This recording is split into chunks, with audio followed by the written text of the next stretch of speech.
Hi everyone, I'm Shilpi and today we will continue the chapter Understanding Quadrilaterals, and the topic that we are going to study today is rhombus. So we will discuss some properties of rhombus and some questions based upon it. So rhombus, as we have already seen, it is a parallelogram having all four sides equal. किसी भी parallelogram में अगर सारी sides equal हो जाए then it is a rhombus. तो थोड़ा सा हमने ऑलरेडी देखा हुआ है इसके बारे में, इसकी प्रॉपर्टीज़ देखेंगे रॉम्बस में क्या क्या प्रॉपर्टीज़ होती है. तो ऑब्वियसली अब रॉम्बस एक पैलोग्राम है तो ऑब्वियसली पैलोग्राम की प्रॉपर्टीज़ तो होंगी ही होंगी, इसमें सारी सेटिस्फाई करेंगी. Like opposite sides equal, opposite side parallel equal, तो सारी ही साइड्स है रॉम्बस में. ठीक है. First one is all four sides of a rhombus are equal. जितनी भी फोर साइड्स हैं वो इक्वल होंगी. The diagonals of a rhombus bisect each other, यानी रॉम्बस के जो डायगोनल्स हैं वो एक दूसरे को बाइसेक्ट करेंगे, यानी मिड पॉइंट पे इंटरसेक्ट करेंगे. Then the diagonals of a rhombus bisect at right angles. जो डायगोनल्स होंगे वो जिस पॉइंट पे बाइसेक्ट कर रहे हैं वो एंगल्स, वहाँ पर जो एंगल्स फॉर्म हो रहे हैं वो 90 डिग्री होंगे. लाइक अगर यहाँ पर मैं डायगोनल्स ले लूँ, so this is a diagonal by joining the opposite vertices and the other diagonal by joining A and C. These are the two diagonals. ठीक है. अब ये बोल रहे कि जो diagonals है वो बाइसेक्ट कर रहे हैं, यानी ये, और मीन्स ये जो O होगा that will be the mid point for both the diagonals. ठीक है. थर्ड पॉइंट पे बोल रहे हैं कि जो डायगोनल्स है वो राइट एंगल्स पे बाइसेक्ट कर रहा है, यानी जिस पॉइंट पे, ओ पॉइंट पे जहाँ ये इंटरसेक्ट कर रहा है, यहाँ पर जो एंगल्स फॉर्म हो रहे हैं ये सारे राइट एंगल यानी 90 डिग्रीज होंगे. Okay.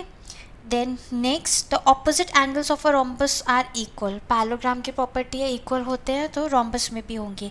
And similarly adjacent angles of a rhombus are supplementary as in parallelogram. So we have two theorems here.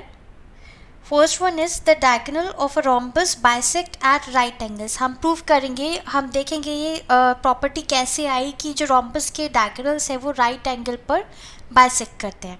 तो यहाँ पर हमें given है ये rhombus ABCD हमने ले रखा है, सारी sides equal है, opposite sides parallel है, जो rhombus की properties होती है according to the definition. तो अब यहाँ पर क्योंकि सारी साइड्स इक्वल होती है तो हमने ले रखा है A B equals to B C equals to C D equals to A D and opposite sides parallel. ये हमने गिवन ले रखा है. प्रूफ क्या करना है कि ये जो एंगल्स बन रहे हैं यहाँ पर ओ पॉइंट पर जहाँ पे डायगोनल्स एक दूसरे को इंटरसेक्ट कर रहा है, बाइसेक्ट कर रहा है, ये सारे 90 होंगे. तो हमें ये 90 डिग्री प्रूफ करना है. Okay. So for that we will prove two triangles congruent. कौन कौन से ट्राइंगल कॉन्ग्रेंट प्रूफ करेंगे हम लेते हैं ये वाला A O D and A O B. Okay. So in triangle A O D and triangle A O B we have A O is equals to A O. Common है, common side है दोनों triangle की.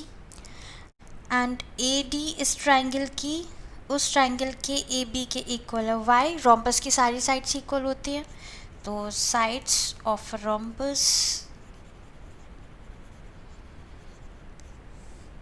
And O D is equals to O B. क्यों? क्योंकि diagonals bisect करते हैं, parallelogram के diagonals bisect करते हैं तो ओ बी और ओ डी ये इक्वल होगा. Now you can see by triple S congruency criteria the two triangles are congruent. So triangle A O D is congruent to triangle A O B by triple S. Okay. तो CPCT से angle A O D is equals to angle A O B, दोनों equal होंगे. Angle A O D कौन सा? This one. मैं mark कर देती हूँ angle 1 and this is angle 2. But these are forming a linear pair. ये O D B D एक स्ट्रेट लाइन पे लाई कर रहा है एंगल 1 और 2, है ना, स्ट्रेट लाइन पे है तो ये कैसा है? लीनियर पेयर है. तो सम कितना होगा? 180 डिग्री. अगर हम इसको x मान लें लेट, तो क्या हो जाएगा, angle A O D plus angle A O B is equals to 180 degree because it is a linear pair. अगर दोनों x है तो x plus x is equals to 180, we have 2x equals to 180 और we have x is equals to 90 degree. तो दोनों angles हमारे पास कितने आ गए, angle A O D is equals to angle A O B is equals to 90 degree. तो यानी यहाँ पर एंगल 1 और एंगल 2 ये दोनों 90 डिग्री आ गए। तो बाकी दोनों एंगल्स ये वाला बी ओ सी और सी ओ डी ये भी 90 डिग्री हो जाएगा वर्टिकली ऑपोजिट एंगल से। सो या सिमिलरली भी लिख सकते हो आप, similarly angle C O D is equals to angle P O C is equals to 90 degree. Therefore, diagonals of rhombus bisect at right angles. This is proved. So let's come to the next one.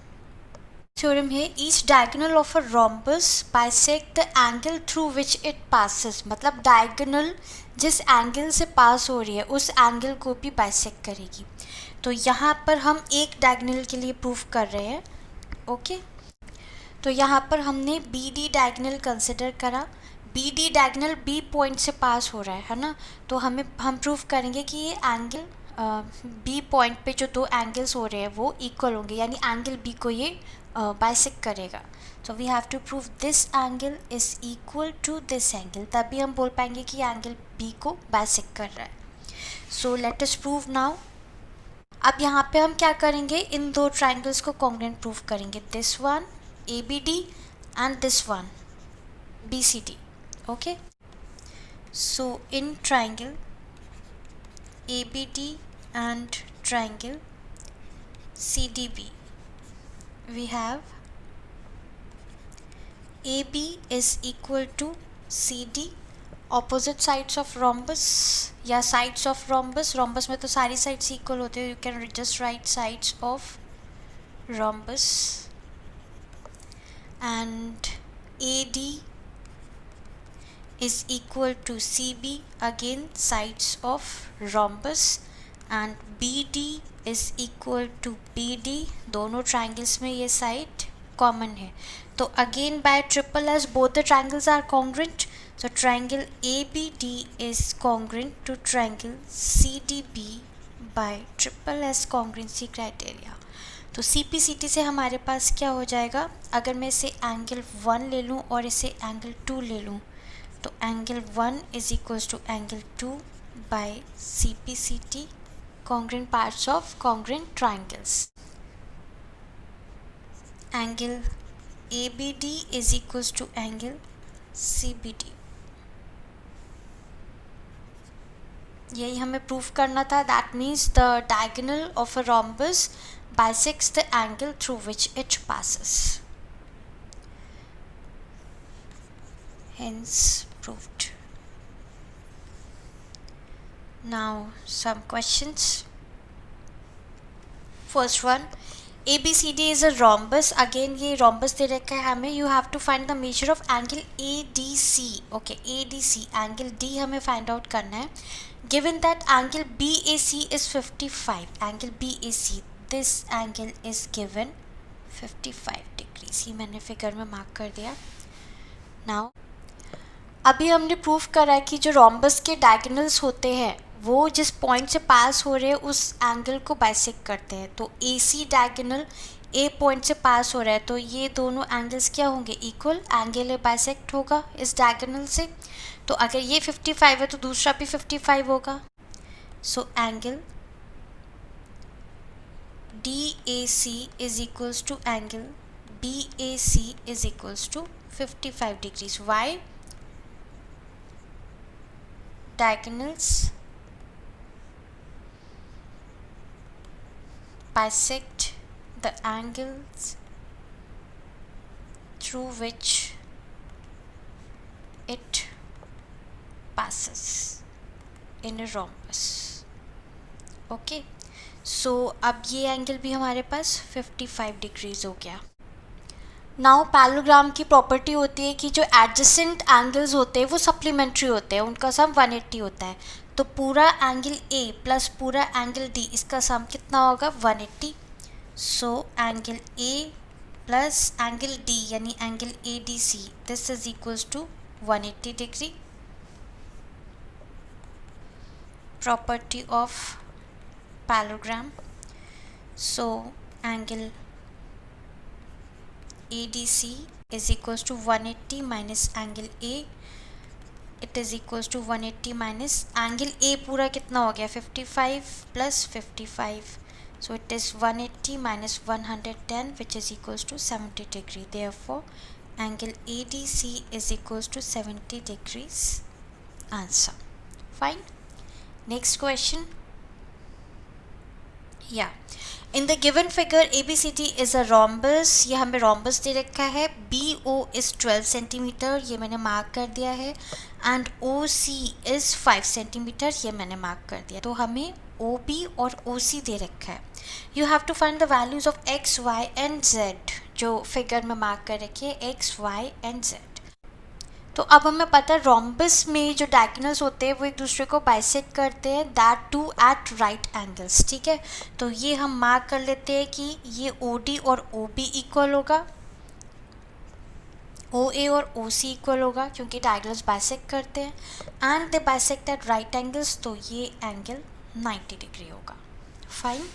तो since diagonals of a rhombus bisect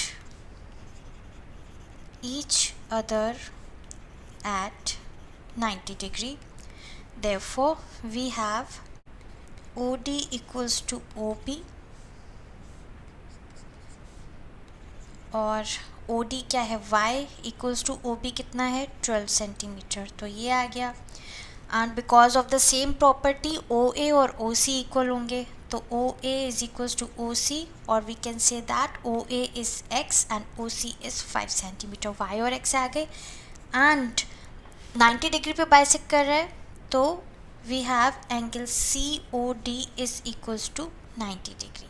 ठीक है, now in triangle COD by Pythagoras theorem, अगर हम इस triangle में Pythagoras theorem लगा दें तो ये देखो एंगल O हमें 90 डिग्री दे रखा है, Z हमें फाइंड करना है, OC 5 है, OD Y है. Y हम ऊपर निकाल चुके हैं, यहाँ पे Y इज़ 12 सेंटीमीटर, इसे यूज़ कर लेंगे. तो ये क्या हो जाएगा यूजिंग पाइथागोरस थ्योरम. हाइपोटेन्यूज यहाँ पे क्या है Z square is equals to 5 का स्क्वायर प्लस Y का स्क्वायर. तो यानी 5 का स्क्वायर 25 प्लस y कितना है 12 का square, it is 25 plus 144 which is 169. तो z स्क्वायर अगर 169 है, 169 is square of 13, so we have z equals to 13 centimetre. So we got all the values of x, y and z. Therefore x equals to 5 centimetre, y equals to 12 centimeter and z is equals to 13 centimeter. This will be the answer. Fine. So just you have to use the properties of parallelograms and rhombus and you will get the values.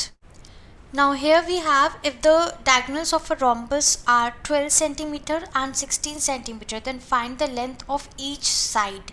हमें diagonals की length दे रखी है और हमें side बतानी है rhombus की कितनी होगी. सपोज इसमें अगर diagonal हम एक BD ले लें, let diagonal BD is 12 centimeter and diagonal AC is 16 centimeter. ठीक है. Then अगर मैं इस ट्रायंगल की बात करूँ, हम कोई भी एक ट्रायंगल ले लेते हैं, यहाँ पर कंसिडर कर लेते हैं जो ट्रायंगल्स फॉर्म हो रहे हैं यहाँ पर. तो OD is equals to half of BD. Diagonal का हाफ होगा क्योंकि बाइसेक्ट करते हैं डायगोनल्स एक दूसरे को इंटरसेक्शन पॉइंट पे. एंड सिमिलरली जो OC आ रहा है इस ट्रायंगल में, that OC will be half of diagonal AC. तो रीज़न हम लिख देंगे डायगोनल्स ऑफ रोम्बस बाइसेक्ट्स, ठीक है। तो ओ डी कितना हो गया, हाफ ऑफ बी डी कितना है 12 and O C is half of A C कितना है 16. So we get OD is equals to 6 centimeter and OC is equals to 8 centimeter. तो हमें इस फिगर में ये पता चल गया OD is 6 centimeter and OC is 8 centimeter. हमें ये साइड निकालनी है, ठीक है। तो ये एंगल कितना होगा 90 डिग्री, डायगोनल्स 90 डिग्री पे बाइसेक्ट करते हैं, तो बस इस ट्रायंगल में फिर से हम पाइथागोरस थ्योरम लगा देंगे। तो पहले हम इसे 90 डिग्री लिखेंगे, angle C O D is equals to 90 degree, diagonals of rhombus bisect each other at 90 degree. Okay, तो इस ट्रायंगल में by Pythagoras theorem in triangle COD we have CD square equals to OC square plus OD square. तो OC कितना है 8 का square plus OD कितना है 6 का स्क्वायर, तो ये हो गया 64 plus 36, total is 100. We have CD square, 100 can be written as a square of 10, so CD is equals to 10 centimeter. CD क्या है, rhombus की side, so we got the length of side of the rhombus, therefore length of side of the rhombus is 10 centimeter. Answer. Okay, now last question. ABCD is a rhombus in which the altitude from D, अब ये rhombus दे रखा है, D point जो है, D point से एक altitude, एक perpendicular draw किया है AB पर, which bisects AB, और वो perpendicular भी है और इसे bisect भी कर रहा है, ठीक है। तो इसका मतलब ये ADB ट्रायंगल पूरा क्या बन जाएगा, आइसोसेलेस ट्रायंगल। अगर हम BD को ज्वाइन कर लें, सो ये डायगोनल हमने फॉर्म कर दिया यहाँ पे, ठीक है। सो इन ट्रायंगल ADB, इस ट्रायंगल में DE is perpendicular to AB and bisects AB, perpendicular भी है बाइसेक्ट भी कर रहा है, यानी परपेंडिकुलर बाइसेक्टर है इसका, ठीक है। तो therefore triangle ADB is isosceles triangle. Isosceles triangle हो गया। अगर आइसोसेलेस ट्रायंगल है तो साइड्स क्या होती है इसकी, ये दोनों साइड्स AD और BD क्या होंगी, इक्वल। तो therefore AD is equals to BD is equals to, हमने x मान लिया, इसे मान लो इसकी ये x है, ठीक है। अगर ये x है, ये x है और AD क्या है, रोम्बस की साइड है, तो रोम्बस की साइड x है, तो ये AB भी तो रोम्बस की साइड है, ये भी x होगी। So therefore AB is equals to AD is equals to XY sides of a rhombus, rhombus की सारी साइड्स इक्वल होंगी। तो अब देखो इस ट्रायंगल में तीनों साइड्स इक्वल आ रही है, तीनों x की इक्वल आ रही है, यानी ट्रायंगल कैसा है, yes it is equilateral triangle. ये आइसोसेलेस भी नहीं, इक्विलेटरल ट्रायंगल हो गया अब। So therefore triangle ADB is equilateral triangle. अब इक्विलेटरल ट्रायंगल का ईच एंगल कितना होता है, 60 डिग्री, सारे एंगल्स इक्वल होते हैं, सम 180 होता है, that means each angle is 60 degree. So therefore each angle of triangle ADB is 60 degree, therefore angle A is equals to 60 degree. तो हमारे पास ये एंगल A आ गया 60 डिग्री। हमें सारे एंगल्स फाइंड करने हैं ना, या find the angles of the rhombus. तो ये 60 आ गया, तो ऑपोजिट एंगल भी 60 होगा, क्योंकि पैरेललोग्राम है, ऑपोजिट एंगल्स इक्वल होते हैं। तो angle C is equals to angle A is equals to 60 degree opposite angles of parallelogram या रोम्बस दोनों लिख सकते हो आप, ठीक है। अब दूसरा एंगल, अब हम एडजेसेंट एंगल्स ले लेंगे। पैरेललोग्राम की प्रॉपर्टी होती है एडजेसेंट एंगल्स का सम कितना होता है 180, अब वो लगा दो। तो angle A plus angle B is equals to 180 degree adjacent angles, और एंगल ए कितना है 60, तो 60 plus angle B equals to 180। So we have angle B equals to 180 minus 60, that is 120। तो angle B is equal to opposite angles, B का opposite angles क्या हो गया angle D, दोनों equal होंगे, तो angle B equals to angle D equals to 120 opposite angles of rhombus। So we got all the angles of the rhombus. Angle A is equals to 60, angle B equals to 120, angle C equals to 60 and angle D equals to 120। ये हो गया हमारा answer. Okay, तो सिर्फ हमें इसमें जो properties जो थ्योरम्स हमने प्रूव करी है कि अगर पैरेललोग्राम है तो हम इसमें पैरेललोग्राम की प्रॉपर्टीज़ भी लगा सकते हैं और रोम्बस की प्रॉपर्टीज़ है वो लगाएंगे। तो using the properties you have to prove और you have to find whichever the angles और sides are asked. So try on the questions based upon it. Take care. Goodbye.